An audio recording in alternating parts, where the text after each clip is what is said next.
wake up and you wanna break up, that's cool. No, I won't blame you. It was fun, girl. Don't say no, no, no, no, no. Just say yeah, yeah, yeah, yeah, yeah. And we'll go, go, go, go, go. If you're ready, like I'm ready. 'Cause it's a beautiful night. We're looking for something dumb to do. Hey baby, I think I wanna marry you. Is it the look in your eyes, or is it this dancing juice? Who cares, baby? I think I wanna marry you. Just say I do.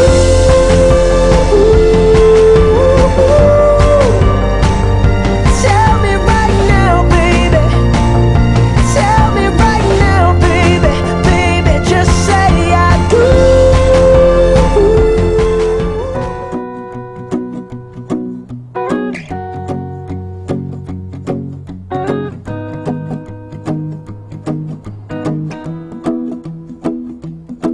Well, you done me and you bet I felt it. I tried to beat you, but you're so hot that I melted. I fell right through the cracks. Now I'm trying to get back. Before the cool done run out, I'll be giving it my best. This and nothing's gonna stop me but divine intervention. I reckon it's again my turn to win some or learn some, but I won't hesitate no more, no more. It And I run our father again for Jonathan. There's a little girl called Annabelle, who is the daughter of one of the bridesmaids, Karine, and she prayed for Auntie Wendy to find a husband. And I think she's not. So I'm not going to chat anymore. I'm going to introduce our first speaker because you have some people hungry. So the first speaker tonight is Lisa Bell. Lisa Bogart.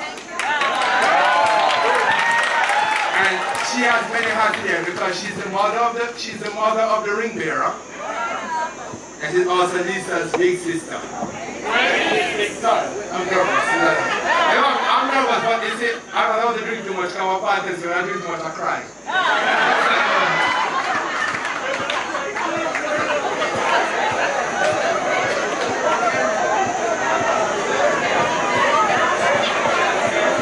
Thank you, darling Duncan. I promise to be quick because I know everybody is hungry.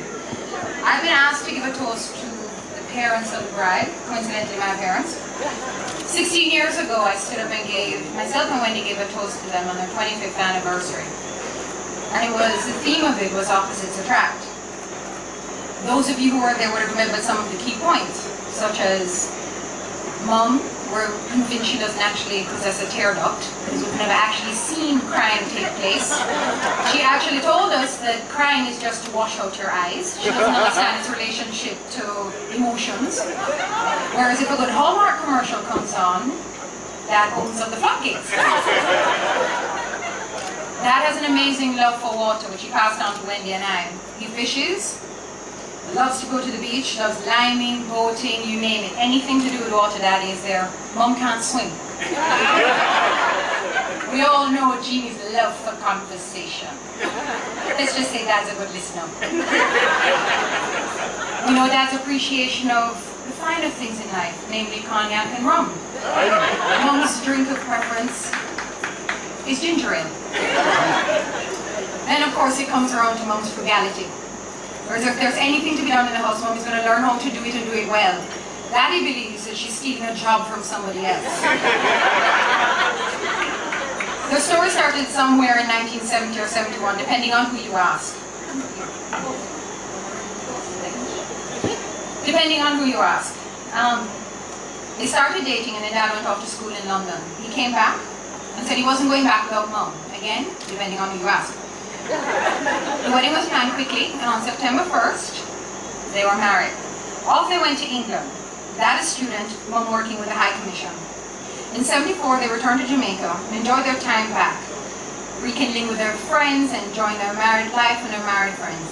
In 75, they were blessed with their first angel.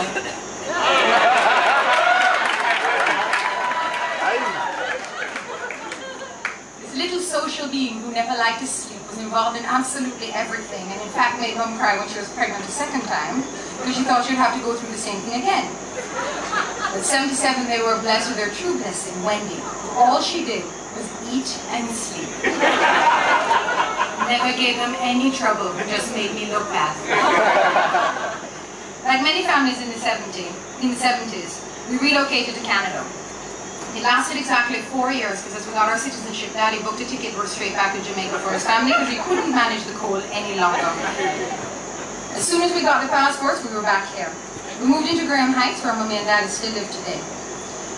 Our social life was packed up, and we enjoyed many social occasions at the house. Our home was a hub of activity, not only for Mummy and Daddy, who entertained frequently, but for Wendy and I, who had many study sessions, sleepovers, and the occasional party. Of course, we were just following in their footsteps. Our friends felt comfortable at the house. Even so much when we're not there, they still visit to this day. They call Mum and Dad for advice. They turn up. Many a time we've gotten home and we've seen friends behind the bar offering us drinks. Dad excelled at Ray and Neville and Lassel's Demacardo. Recently retired, keeping himself busy with a few projects. Mum, who she tells you to this day, could have been the CEO of any company, and made the decision to stay home and groom her two princesses, and chose to guide and support Wendy and I, as a relentless commitment to giving back to others. And her work with the Kiwanis Club of Kingston, as it's St. Andrew, New Kingston, is an example of that. Wendy and I have been blessed with the love and care of Anthony and Jeannie. Through their example, we've learned the importance of working hard, but knowing how to sort of keep a balance. Valuing our friendship. As you can see around here, there was no way we could keep this tight, not with the friendships that they have. And it's still all very close, for years and years. Giving back to society. It was from a very young age we were working on Kiwanis projects with Mummy. Being social, to this day. That is a member of his domino crew, which on Wednesdays you can't find him. Mummy has her commitment to her Kaluki clubs. And as always, keeping God included in all that we do, which really we learn from Mum. Dad tries and supports. They've been awesome parents. And to Wendy and I, but they've also been amazing parents to our friends. Their house was always open and always ready to receive anybody who wanted to come. Many a heartbreak was discussed on that back veranda, and Daddy was also willing to pour a glass of wine to discuss it. Jonathan and Wendy, we grew up in a house filled with love and very strong personalities. We were encouraged to be ourselves, hence numerous arguments, but we also knew how to grow past it and forgive it. John, welcome to the family.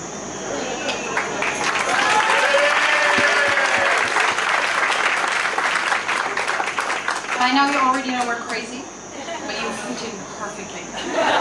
After having discussions with your brother leading up to this wedding, a match made in heaven. I wish for you a marriage filled with love, laughter, and most importantly, friendship. To Mum and Dad, and this part I'd like you to raise the glass. That's your cue. Thank you. Mum and Dad, and when they don't want us to bother them, they respond to Anthony and Jeannie. Thank you. We love you. We appreciate all that you've done. And here's to you.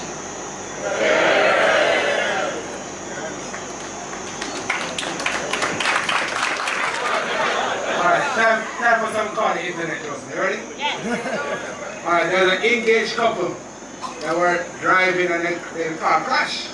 They told them went to him and they asked, where is Peter? Yes. And Peter wants to get married. They have to come back. Then they wait a couple years and come back. So Peter already know they have to come back again. So they wait 2 more years and they come back. They say, alright, get married now. Over 2 years pass now and they say, yo, this not working, I want to get a divorce. Peter look at them and say, yo, you know how long it takes to find a priest in heaven? I know you want to find a liar.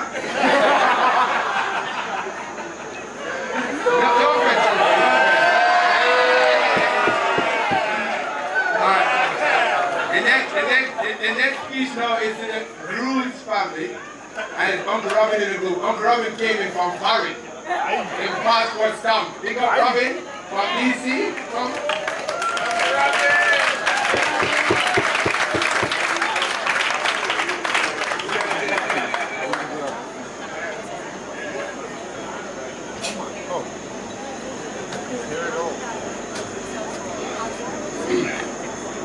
Uncle and Lisa, or what is known as a third speaker nightmare. Good evening and welcome to you all.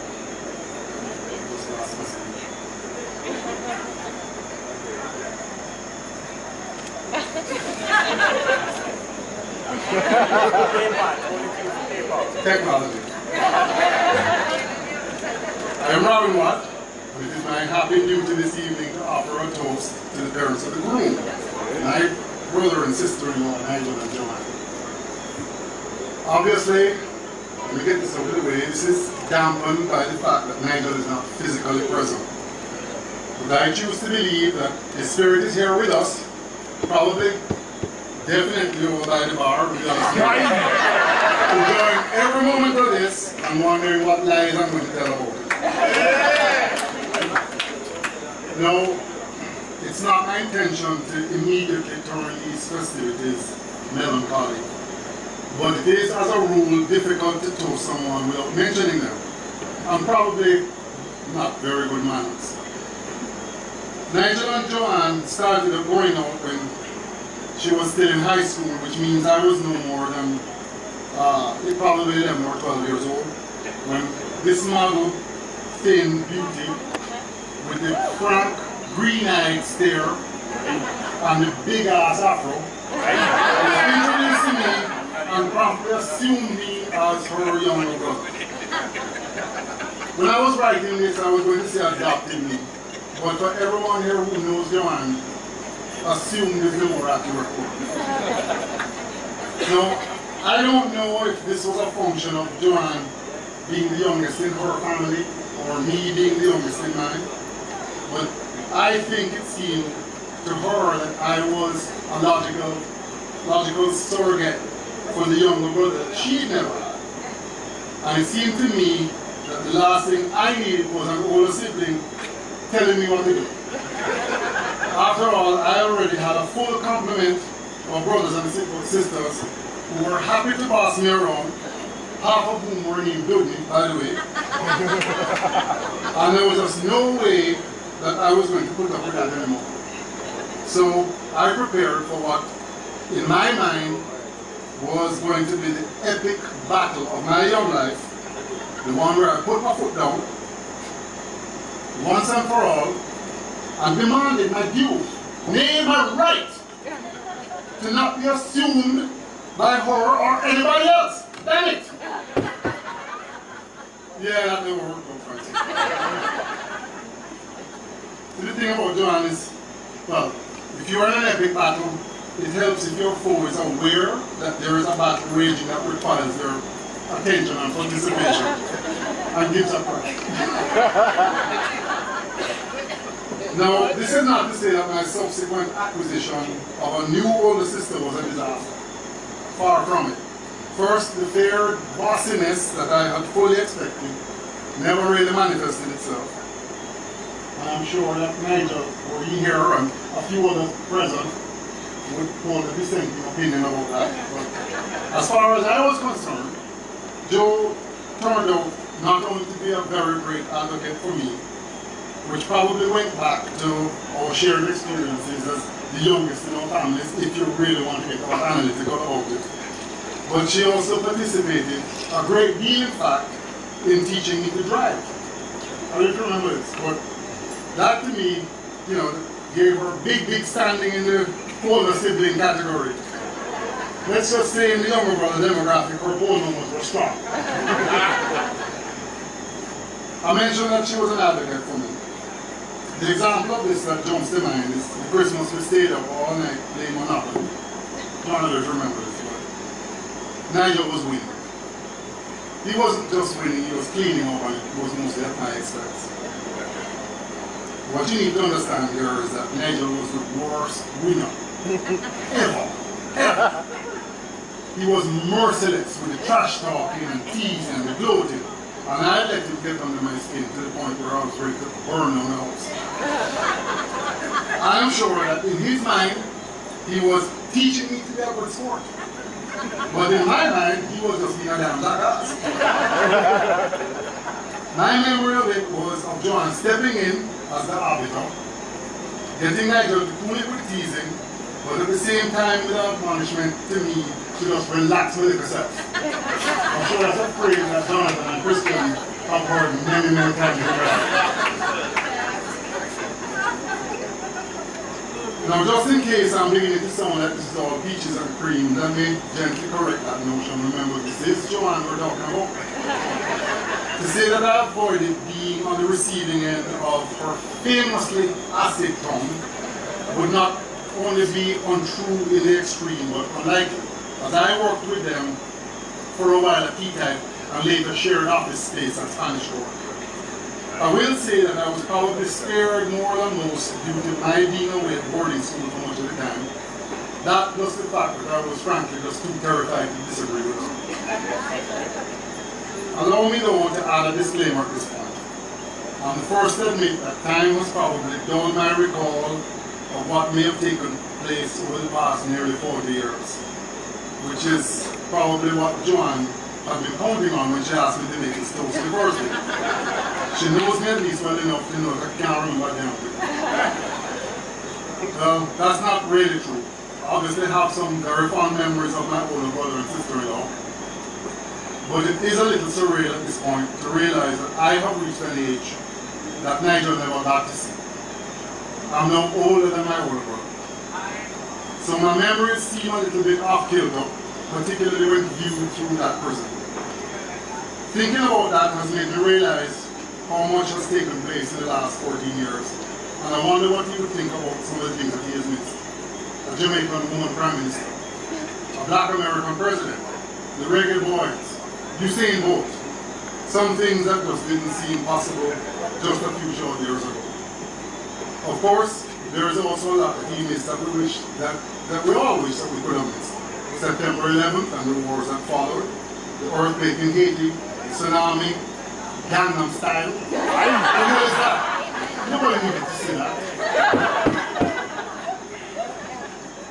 Obviously, in that space of time, a lot of life can and did happen. And life, being what it is, dealt us as a family some wins and dealt us some losses. But it seemed to me that we managed to stay together and celebrate the wins and bear each other up at the losses, and for the most part, we did a fairly decent job. But I really don't want to dwell on the losses tonight, because the wins in Nigel and Joanne's life were plentiful and certainly worth enumerating. Jonathan and Christian, obviously, and the fine young men they come with.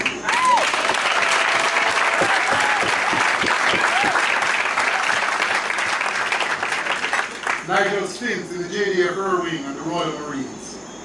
Their wedding at Hollywood Road, the Commodore Townhouse, the lime green Corolla with the wicked rims and the CD antenna on the back, P-type, coffee shop. Alright. Those might belong a little bit in both columns. The house at Russell Heights, and constant stream of friends that seem to drop in and generate those instant, raucous parties, which I'm sure the neighbors appreciate a great deal. Everybody here named Leng, Van Break, Benjamin, I'm talking to you. Not to mention their daughter-in-law, Camille, and their beautiful grandchildren, and now, of course, another lovely daughter-in-law.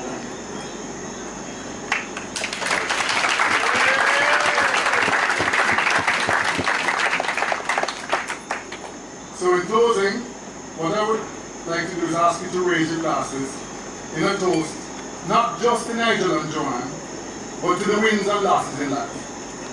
Because it is the wins that help us take the losses, and the losses that teach us to appreciate the wins. Thank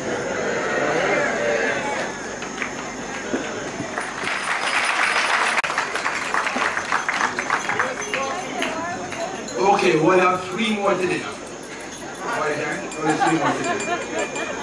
I know you have people here from the groom side, here from the bride side, so I don't know if you know much about the bride and groom. The bride is a lawyer, and she works at NYC.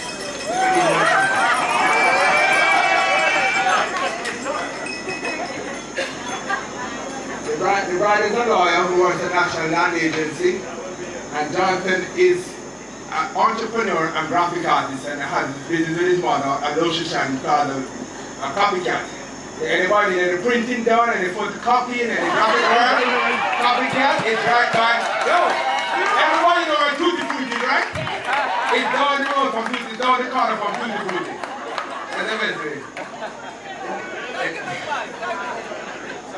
And the next speaker tonight is Terry Regazio. Terry has been Wendy's friend from God, 30, even though they're in their 20s, they've been friends for over 30 years. There you go, right there.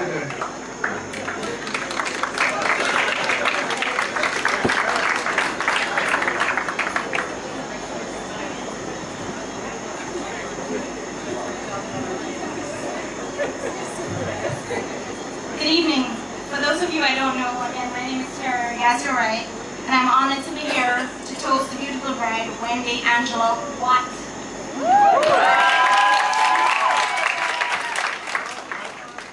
Picture it, sports day at Peter Hall, the year was 1981. All and sundry were out in full force to cheer on their little ones. Being the non-athletic one of the group, I was pulling up the rear in the race for good old Yellow House. When all of a sudden a 4-year-old Wendy, who's in the lead, turns around in her tracks to look all about. She turns to her friend and excitedly says, come on Terry, as the other kids pass. Oohs and ahs raised wildly in the crowd, and many heard Auntie Jeannie yelling, Wendy, what a rock!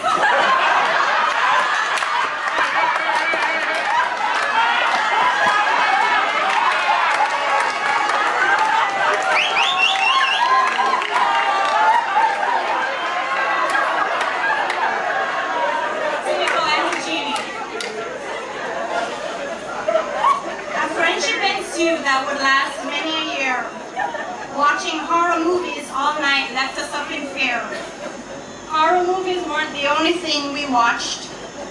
At the ripe age of 12, pornography on G521 like one day like.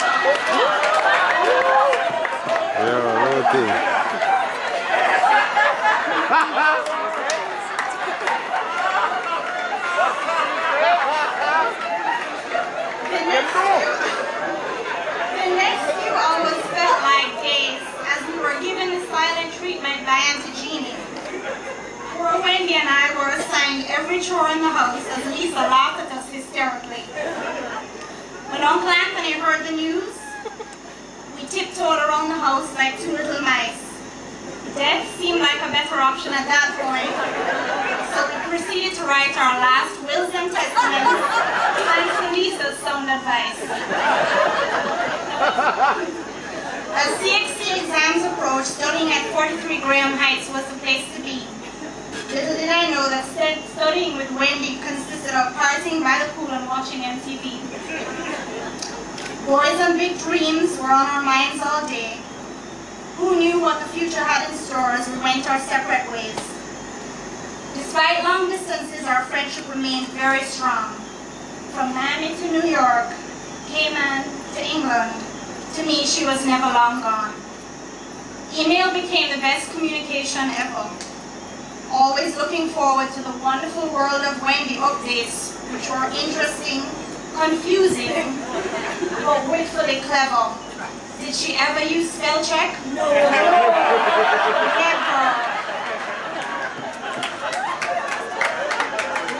Wendy is undoubtedly the sister I never had, a loyalist to the bone.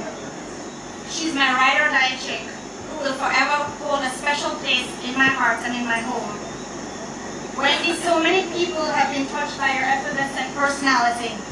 Your dedication and love for life, family, friends, and the sport of water polo are evident daily. In addition to these things, Wendy has a strong belief system to the core. She will argue her point to the nth degree until you say, Lord Wendy, all right, no more. This trait enabled her to study and pursue the field of law. Wendy's life and travels took her to parts unknown, yet there was still that yearning to come back home. For the past 2 years, she lived a carefree life partying up on the rock, socializing, exercising, and who could forget those memorable scavenger hunts. Yet something had been missing, of course she'd tell you not. And as fate would have it, along comes Mr. Jonathan Joseph Everard Watts.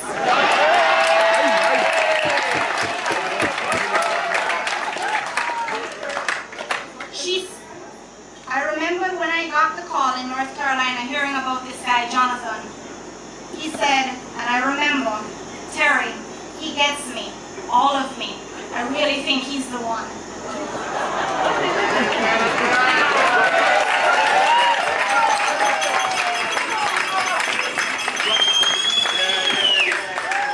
The rest is history, as they say. We're fortunate to be with them on this, their wedding day. Jonathan, we all know you'll have your hands full, that's for sure. You see all these people here today who care for Wendy and she equally adores. We're here to support you both and provide love to you forever. You are officially now my brother from another mother, and I will love you forever. My advice to you is simple. Communicate with each other openly, respect one another, and provide space in the marriage so you can both be free. Love her with reckless abandon like you've never loved before. As your family grows, remember that you have this room full of people here to support you forevermore. Wendy Angela Watts, you have been my sister friend for 30+ years. We've shared the range of emotions, joy, sadness, and shed many a tear. My promise is to be here for you until your hair turns gray. Remember, we said we'll watch our grandchildren grow together as our days fade away. No distance nor difference have affected us thus far. You will always be an instrumental, amazing person. Never ever change who you are.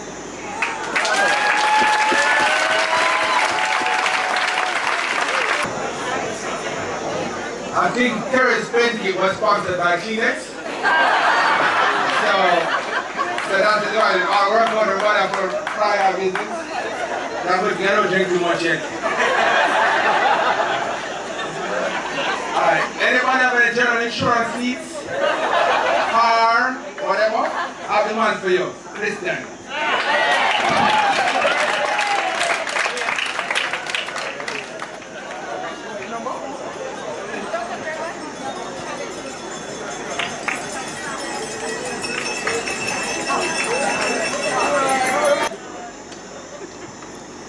Fornication.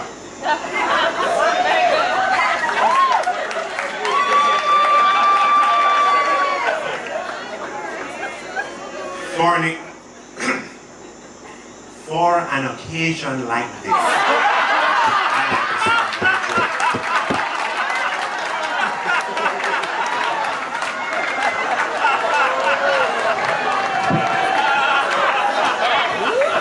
But before I continue, I just have to point out that Jonathan and I have somewhat of a similar sense of humor.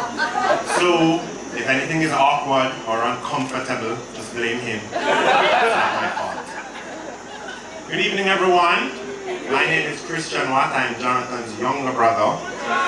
And it is truly an honor to be here tonight to serve as his best friend.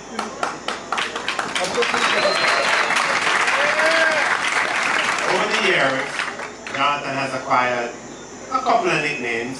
Some sticking, some not sticking so much. I mean, for starters, there was Ayers, for obvious reasons. Then there was Slim Shady, because who could forget the bleach hair debacle of 2000? Then there was Slim, which was just a variation of Slim Shady, but he was also very skinny, so I guess it worked on 2 levels. And then there was Joe. Duncan, you mentioned Joe Grind. So he likes to make everybody think it's Joe Grind. It's just the shortening of Joseph, his middle name, because his friends couldn't bother say the whole thing every time. But to most of us, he's affectionately known as Jono. Jono was born on October 28, 1981. He's the firstborn of Nigel and Joanne Watt, but Jono was never treated with any special privilege, and he certainly never acted like he was entitled to any special privilege. Being the first, though, brings about the burdensome responsibility of leading the rest of us younger cousins, Andrew, William, Martin, myself. But John is a natural-born leader, so for him it wasn't a problem. It was the rest of us that had to worry. You see, sometimes John just uses those leadership skills for his own amusement. So I'm about 5 years old, he's about 8, or 3 years apart, and he goes in the bathroom, locks the door, and says, come in, come in. Busts the door, go in, and he's gone. He's missing. Missing. So I go out, come back in, and he's standing in front of me. So he repeats this 2 or 3 more times, and I just had to know. He was missing every time. I came out, he's back, and I had to know the magic. I had to know what this secret was, how you turn invisible. Being the good brother that he is, he shared his magic. Not the part about hiding in the hamper every time I left the bathroom. The part where, to turn invisible, you need to strip down naked, run downstairs, and shake in front of the helper. Needless to say, I spent the whole day running around naked going, can you see me? Can you see me?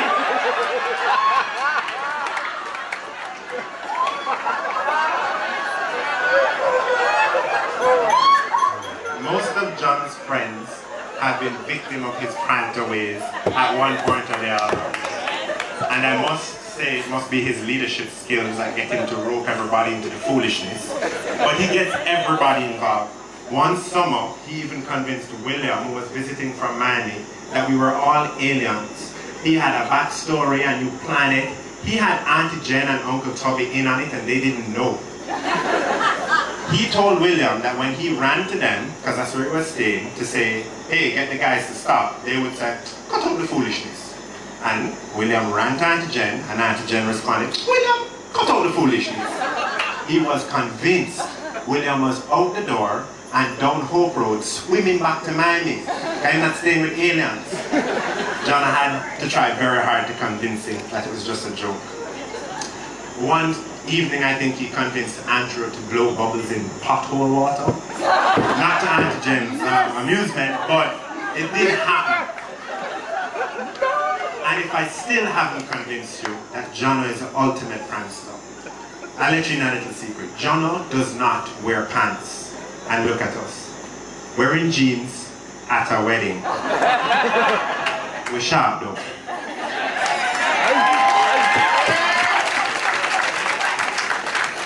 Despite him carrying us through the ringer all these years, John has been the best big brother a guy could ask for. He's been my best friend from a bar. He's always looked out for me and always protected me, but he's always given me the room to make my own decisions and my own mistakes.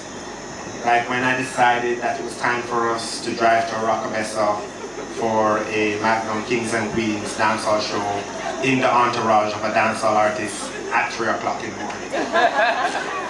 We got him to come along on that trip, but John had the good sense to rein us in when we decided to squeeze in through the back gate to backstage, and he said, all right guys, enough, because now the security at this point was clobbering people over the head who were trying to squeeze in. So John, thanks a lot for always looking out for us and keeping a level head.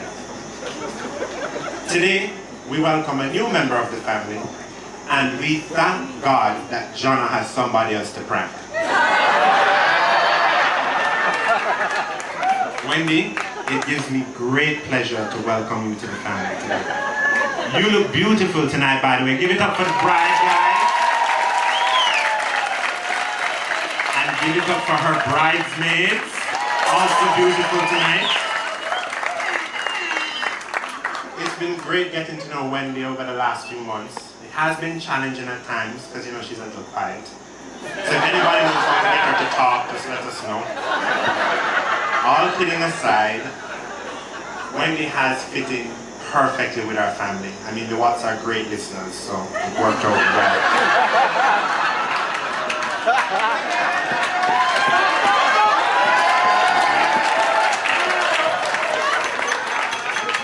Wendy, I know that today you have made my brother unbelievably happy, and I'm looking forward to having you as my big sister.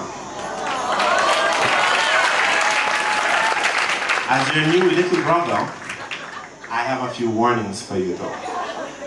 Number one, look out for Jono's ever so perfectly timed sense of humor that you have come to know and love. You know, the one that makes everyone uncomfortable and awkward at the same time?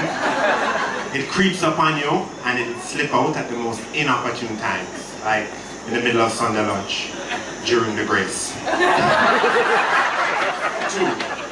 Jono has an unbelievable knack for being absent when chores are to be done. Can I get an amen? As kids, whenever the groceries were to be unpacked, Jono just happened to be using the bathroom. Or if it was time to help Uncle Peter pick grapefruits from the backyard, he was in the shower or doing homework, like he ever did homework. And number 3, the previously mentioned pranking. It never stops. Ever. But while you should take heed of my warnings, there is a bright side. There are a few things you can count on Jono for. Jono is our rock. He is mommy and my rock, and he'll be your rock. He's someone you can always count on to be there, to stand by you when you're in trouble. He's always the voice of reason, especially when the rest of us get emotional. He's someone who you can tell anything without the fear of being judged. He will always give it to you straight. You'll always get the unfiltered truth with him. He will always make you laugh, and you will always be loyal. Wendy and John, I wish you nothing but a lifetime of happiness. Jono, I thought and I thought and I thought of what Dad would say to you on a day like today. And the truth is I just didn't know. So I looked for some help. So here are a few words from Dad as guided by Mommy.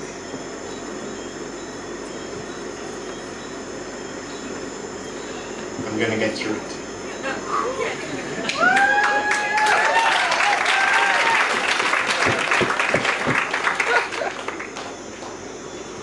Son, you are every bit the man I expected you to be. I was proud of you then, and I'm even more proud of you now. I may not be physically there with you now, but I'm there with you today in spirit. So here's my advice to you on your wedding day. Remember all the love and happiness of our home. Apply generously and mix in lots of commitment. And never ever lose your sense of humor. Love, Dad.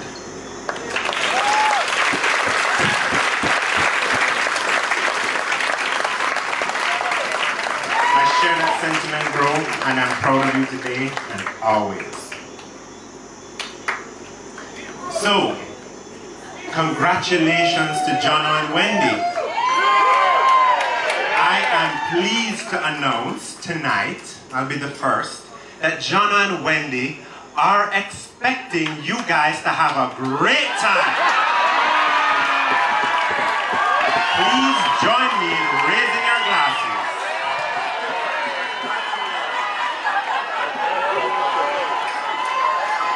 May the best day of your past be the worst day of your future. Cheers.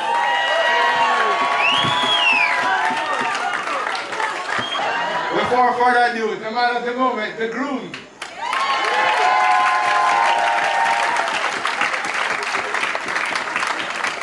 About 71 minutes left from my card, 16 days.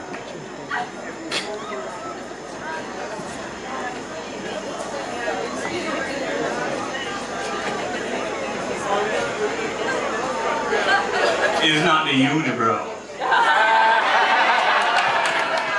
Anybody can start looking at my unibrow. It's the eyes.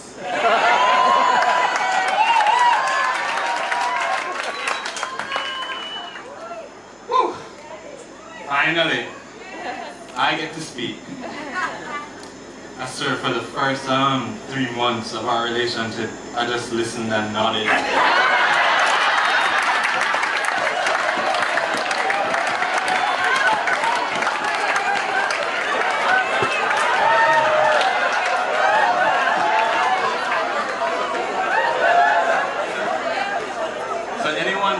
Wendy knows exactly what I'm talking about.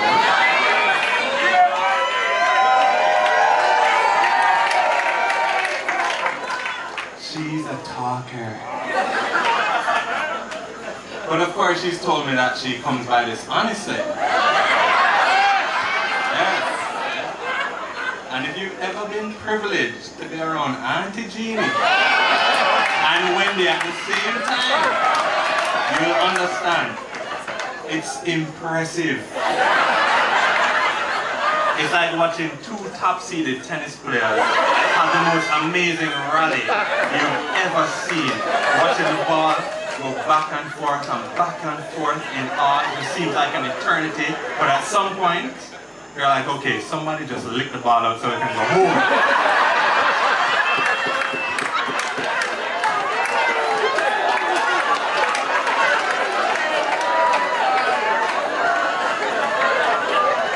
Uncle Anthony, I've been watching and learning. You're a man of few words, or should I say 2 words?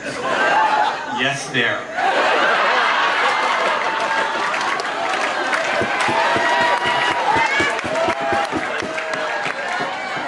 So, good evening everyone, and many thanks to Duncan. I'm so happy that you accepted being our MC. I knew you'd be perfect. I knew you'd be perfect for the job after hearing you speak at your wife's party last year. You expressed yourself so eloquently, and it was just so colorful. Let's just say inhibition is not your problem. I'd like to also thank all the people, especially who traveled from overseas. You've made this day very special for us, and we're sure to enjoy the company for the rest of the evening. To my groomsmen, thanks guys. You are my brothers. Bridesmaids, I'd like to say thank you to you as well. You all look beautiful tonight. And of course, Wendy, my wife.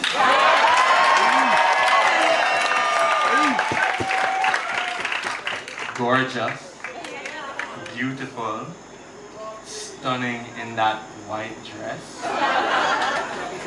We can now say that the dishwasher matches the fridge. No? You know that's a joke because I wash the dishes.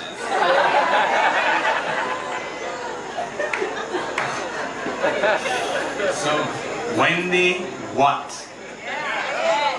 That is a lot of W's. One more W and you'd be an internet address.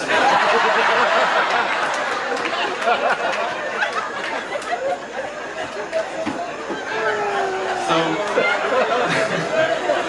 for those of you who didn't hear about the proposal, it's a beautiful story. Let me tell you. It was late in the evening, I was very nervous. I got down on one knee and looked up. And I said, Uncle Anthony, will you please pay for the wedding? He said yes, and the rest is history.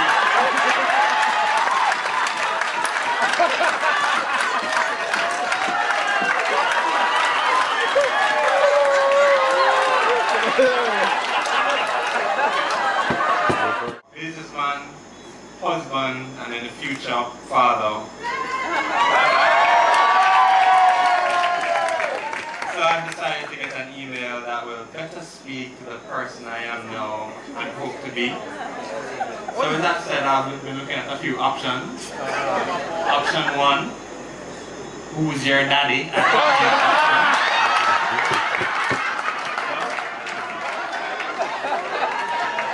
Option 2, the good husband at yahoo.com. Too presumptuous? My personal favorite, dilf@gmail.com. If you don't know, just ask somebody beside you.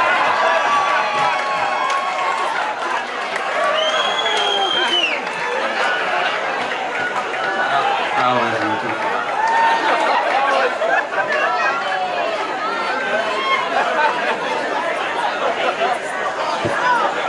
So, to set the record straight about how we met, Duncan had this story a little wrong. Wendy didn't actually stalk me.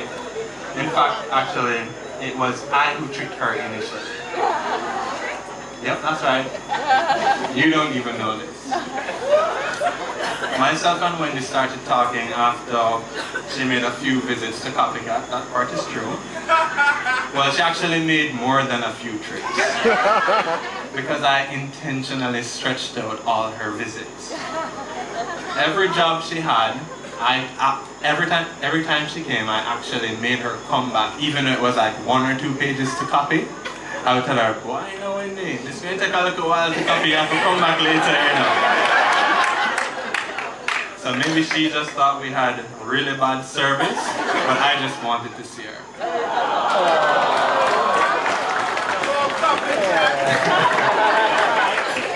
So when she started sending them by email and just collecting them, I had to step my game up and ask her. The rest is history. So, my wife and I are fortunate to have such caring family and friends that support us in everything we want to do and have been there through the years, guiding us to make the right decisions. Uncle Anthony and Auntie Jeannie, I thank you for welcoming me into your family. You've been so kind and accepting. I feel honored to know become part of your family.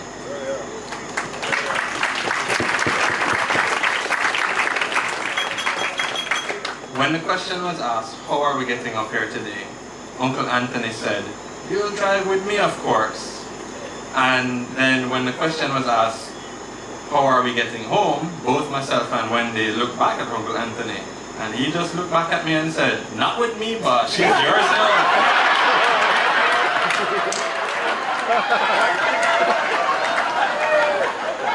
So, Uncle Anthony, thanks for the lift, but she's mine now.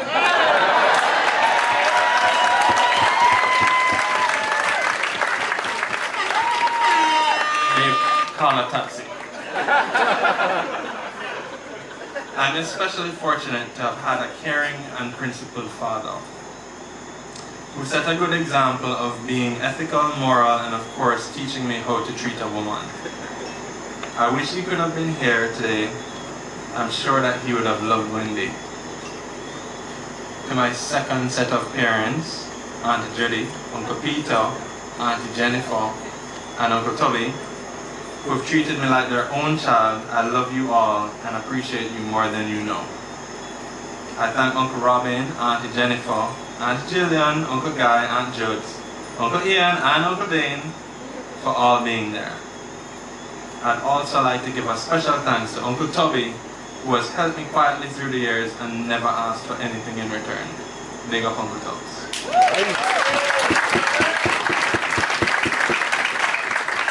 Last but certainly not least, Mom, you've played the role of Mom and Dad now for 14 years, and you've done an excellent job.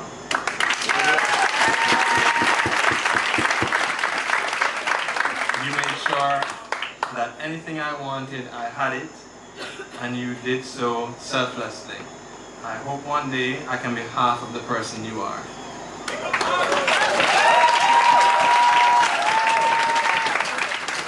To my darling wife, Wendy, I thank you for being who you are. You're a caring, kind, beautiful person. When you're happy and smiling,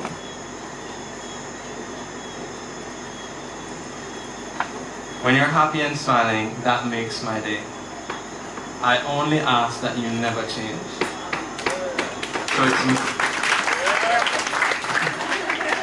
So it's my responsibility now to keep you happy, and I promise to you I will for the rest of our lives.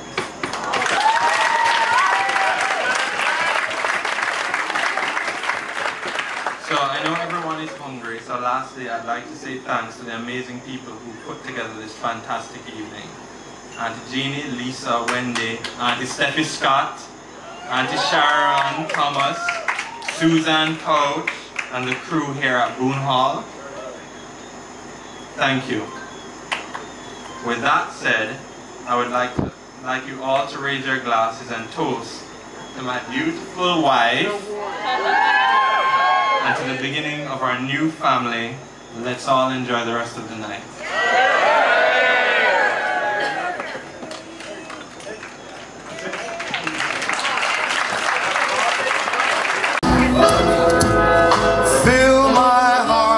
song and let me sing forevermore.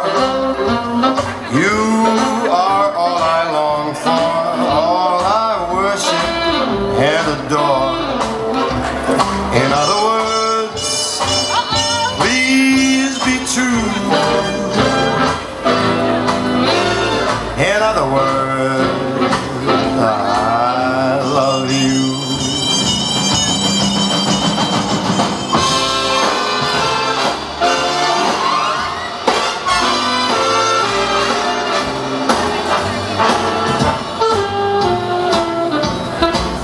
What?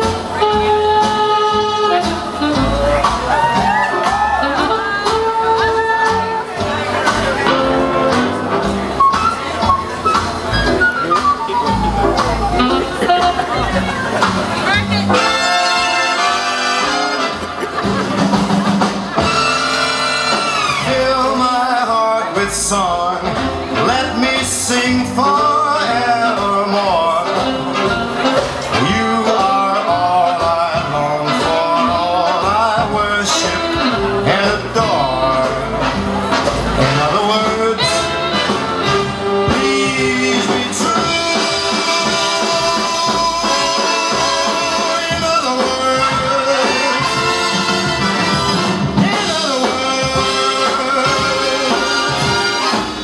I love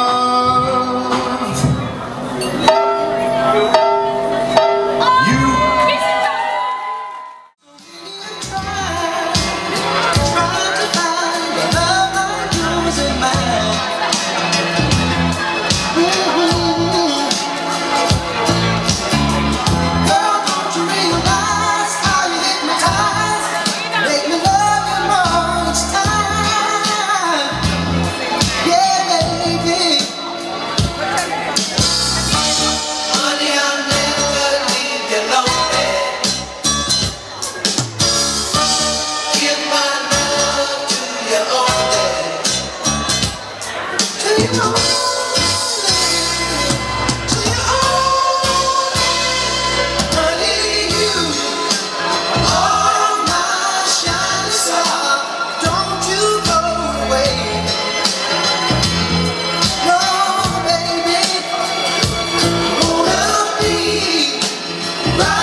Beautiful mother. Whose birthday was this week? Everybody can have happy birthday!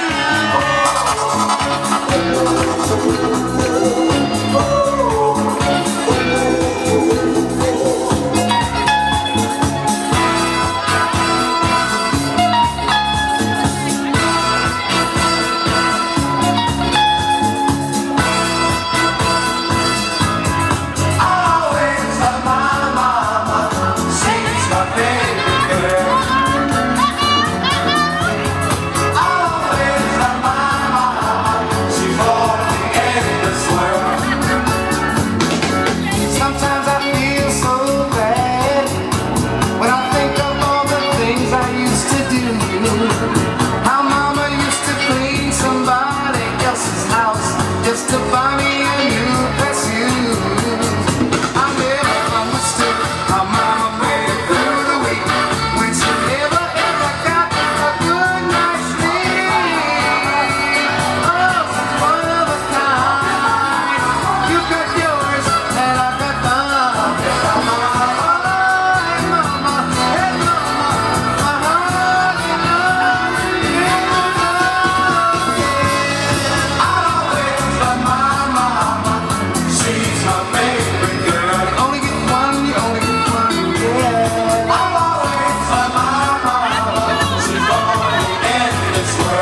bride and the groom and the parents.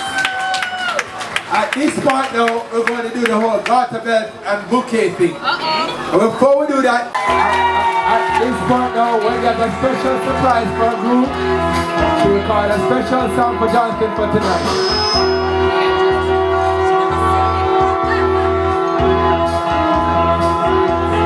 You're just too good to be true. Can't take my eyes off you. You're like heaven to touch. I wanna hold you. Now, why do you hear me? That's Wendy singing. And long last love has arrived. Thank God I'm alive. You're just too good to be true. Can't take my eyes off you. Pardon the way that I stare. There's nothing else to compare. The sight of you leaves me weak. There are no words left to speak. So if you feel like I feel, please let me know that it's real. You're just too good to be true. Can't take my eyes off you.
Applause for Wendy and Jonathan. When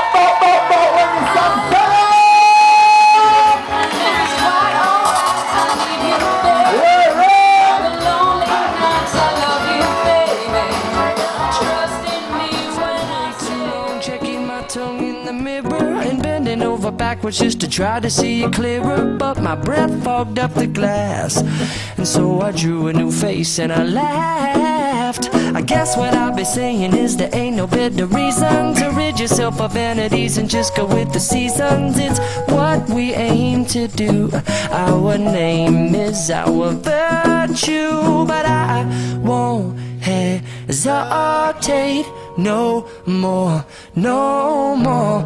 It cannot wait. I'm yours. Well, open up your mind and see like me. Open up your plans and damn, you're free. I look into your heart and you'll find that the sky is yours. So please don't, please don't, please don't.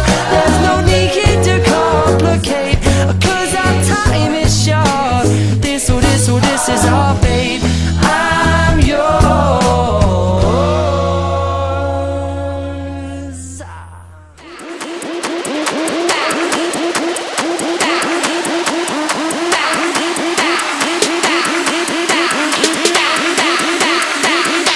And do the Harlem Shake.